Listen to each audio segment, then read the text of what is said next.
लगा अरे माला घुमाए फिरा के माला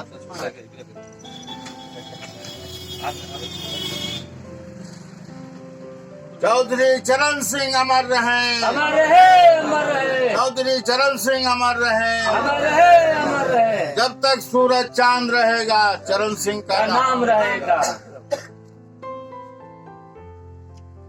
चढ़ाया करो तो इधर फेस कर लिया और नहीं जाएगा।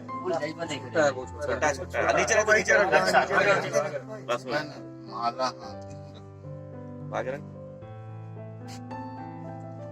हाँ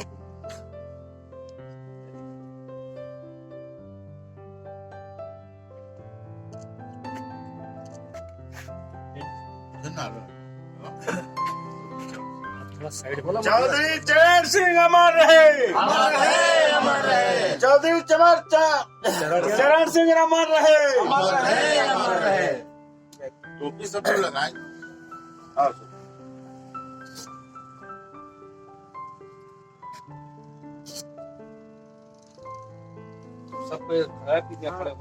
चौधरी शरण सिंह अमर रहे, अमर रहे, अमर रहे। चौधरी शरण सिंह अमर रहे।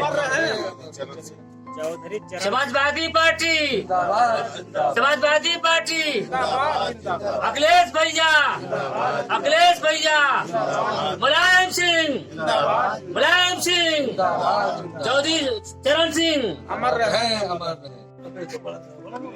जी आपको गोदी में नहीं, हम पहना तो देंगे, यही बात है, उसमें जाएगा सर में। नहीं रुके, जाएगा कोटा पड़ रहा है।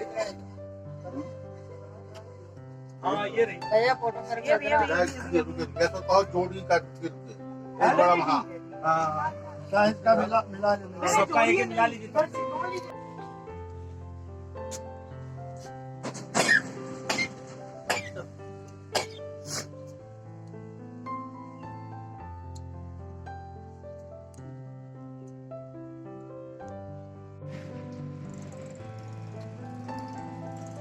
नमस्कार दोस्तों, आप देख रहे हैं समतावाद टीवी से मैं अरुण कुमार। उत्तर प्रदेश बहराइच जिला तहसील नमीपुरवा के क्षेत्र सरजू बैराज नहर पे प्रधानमंत्री 5वें चौधरी चरण सिंह के 115वीं जयंती मनाई जा रही है। उसमें सभी सम्मानित गण उपस्थित हैं। आपका क्या नाम है? सर जी ये बताइए, कौन से ऐसे प्रधानमंत्री थे जमींदारी प्रथा और गरीबी को दूर किए थे? उत्तर प्रदेश के राजस्व मंत्री के रूप में चौधरी चरण सिंह ने जमींदारी विनाश उन्मूलन एक्ट को लागू करके जमींदारी प्रथा को खत्म किया सन 1952। ये चौधरी चरण सिंह उस समय उत्तर प्रदेश के राजस्व प्रधानमंत्री जी किन पार्टियों के समर्थन से प्रधानमंत्री चौधरी चरण सिंह बने थे? समर्थन तो कांग्रेस ने दिया था, लेकिन 24 दिन के बाद समर्थन वापस ले लिया था। इंदिरा गांधी को चौधरी चरण सिंह ने इंदिरा गांधी को जेल क्यों भेजना चाहते थे? इसलिए कि इंदिरा गांधी ने देश पे आपातकाल लागू किया था और आपातकाल लागू करके देश के सभी विपक्ष के नेताओं को जेल में डाल दिया था। तो चौधरी साहब ने कहा कि इंदिरा गांधी को भी जेल जाना पड़ेगा और उन्होंने एक कोई घोटाला किया था इंदिरा गांधी ने, उसमें उनका नाम आया था, उसमें उनको जेल दिया। सर कुंदन रावत जी, आप चौधरी चरण सिंह के जन्मदिन के अवसर पर लोगों को क्या संदेश देना चाहेंगे? मैं यही संदेश देना चाहूँगा कि जो किसान के नेता थे हमारे पूर्व प्रधानमंत्री चौधरी चरण सिंह जी, जो उन्होंने किसान को अधिकार, जो उन्होंने किसान का सम्मान दिया था, आज वो बीजेपी सरकार उसका हनन कर रही है, उनके अधिकारों को छीन रही है। वो अपनी मर्जी से ना तो अपना मूल्य तय कर पा रहे हैं, ना सरकार उनका मूल्य दे रही। एक समोसा बनाने वाला अपने समोसे का मूल्य तय कर लेता है कि हमको 5 रुपए में बेचना है कि 6 रुपए में बेचना है, लेकिन किसान अपने धान की फसल का, अपने गेहूं की फसल का, दाल की फसल का वो अपना मूल्य नहीं तय कर पा रहा है। और ये उसको अधिकार देना चाहिए कि किसान अपने फसल का मूल्य तय करे और उसके तय किए हुए मूल्य पे उसका जो अनाज है वो तौला जाए और खरीदा जाए। सरकार को उसका न्यूनतम मूल्य निर्धारित कर देना चाहिए कि बिचौलिया जो कर रहे हैं, अगर इस एक लाइन लिख दें कि 1867 का धान है तो बीच वाले जो है इसका 1300-900 में नहीं खरीद सकते हैं।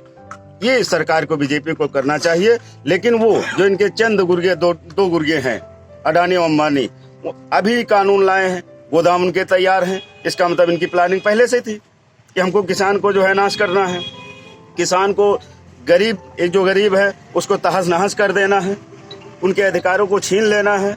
ये बीजेपी की बहुत पहले से चाल थी और ये उनके गोदाम तैयार कर रखे हैं। जब उनके गोदाम तैयार हो गए तब ये काला कानून लाए हैं कि किसान को बर्बाद करना शुरू करें। आज चौधरी चरण जी के बनाए हुए ये सरजू नहर बैराज उन्हीं का देन है कि आज ये सरजू बैराज लोग नदी पार होकर मिरपुरवा मार्केट और तमाम जगहों पे सही साधन मिलने से आते जाते हैं। सर जी ये बताइए, चौधरी चरण सिंह के जन्मदिन के अवसर पर लोगों को क्या संदेश देना चाहेंगे? इसलिए कि चौधरी चरण सिंह गांव से निकले थे, किसानी से निकले थे और किसानों के दर्द को समझते थे। वो जानते थे कि जब तक देश का गांव ग्रामीण जनता जो किसान जनता है, जब तक देश का किसान खुशहाल नहीं होगा तब तक देश खुशहाल नहीं होगा। लेकिन जो नीतियां सरकारें बना रही हैं वो पूंजीपतियों के हिसाब से बना रही हैं। आज भी गांव पिछड़े हैं, गांव में विकास नहीं है, रोजगार नहीं है और खेती किसानी का धंधा छोड़ करके लोग दूसरे कामों की तरफ भाग रहे हैं, पलायन कर रहे हैं। किसानों के उपज का दाम नहीं मिल रहा है, उनका सामान कहीं बिक नहीं पा रहा है, औने पौने के दाम में बढ़िया लोग खरीद लेते हैं। और ये सरकार भी वही चाह रही है कि किसान का दाम बाजार में 900 रुपया और सरकारी रेट है 1868 का। तो किसान मांग कर रहे हैं कि हमको सरकारी रेट के हिसाब से मार्केट में दिलाया जाए।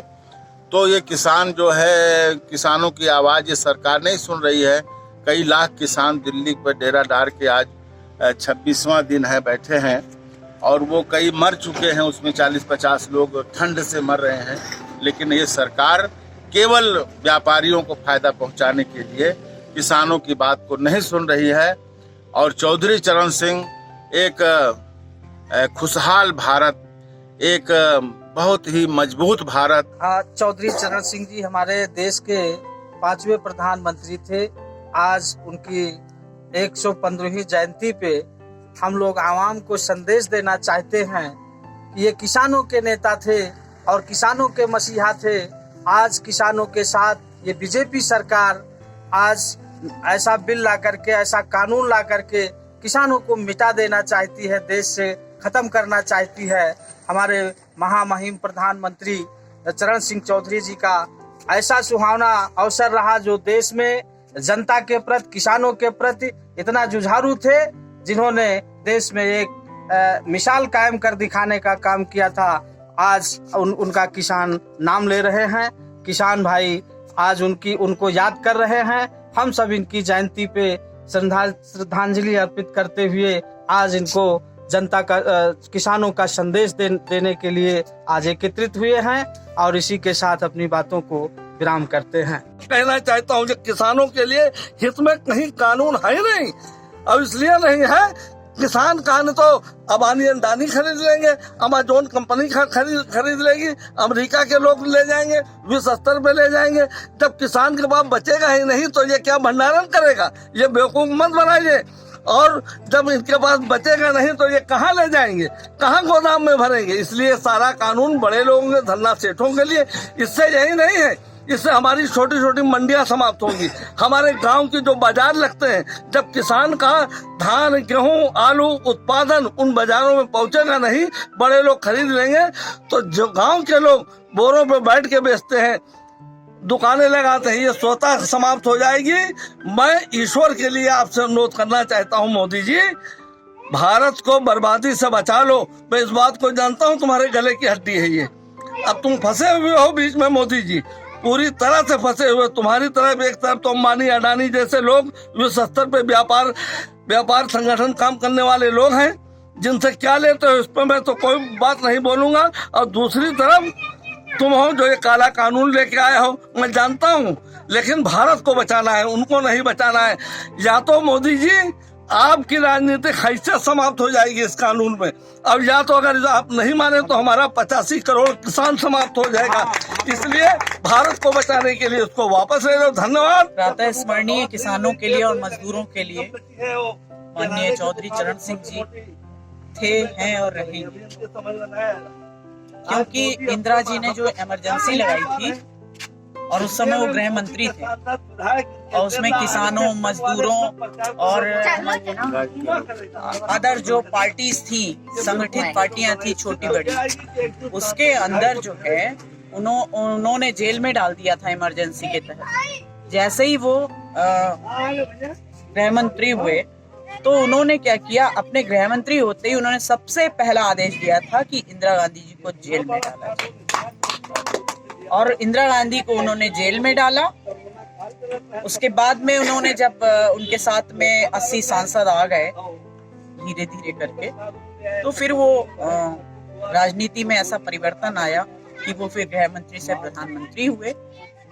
और निश्चित रूप से आज की तारीख में जो ये काम हो रहा है, जो किसान रो रहे हैं, दिल्ली घेराव, दिल्ली में जनरल डायर वाली स्थिति मोदी जी ने अपने आप में धारण कर लिया, जनरल डायर की आत्मा को, और गंदी से गंदी जो भी वो कर सकते थे मजदूरों और किसानों के साथ में वो सब कर रहे हैं। ठीक है, तो इस तरीके का ना करें, जो प्राइवेटाइजेशन जो कर रहे हैं हर जगह का, ये इसको ना करें, क्योंकि ये इंडिया है, भारत लोकतांत्रिक देश है और लोकतांत्रिक देश में सबको अपनी बात रखने का अधिकार है, अपने अधिकारों के साथ जीने का अधिकार है। बाबा साहब भीमराव अंबेडकर ने जो हमारे यहाँ ये लोकतंत्र संविधान की स्थापना की, उसके साथ हमें जीने का अधिकार है। किसान हो, मजदूर हो, महिलाएं हो, छात्र हो, सबको जीने का अधिकार है। माननीय मोदी जी से निवेदन कह लीजिए, धमकी कह लीजिए, कुछ भी कह लीजिए, हम लोगों की वो जो है कृपया इस तरीके का व्यवहार न करें किसानों के साथ। धन्यवाद। सब्सक्राइब करें आपके अपने चैनल समता आवाज़ टीवी को, बेल आइकन दबाना ना भूलें सबसे पहले हमारी वीडियो देखने के लिए।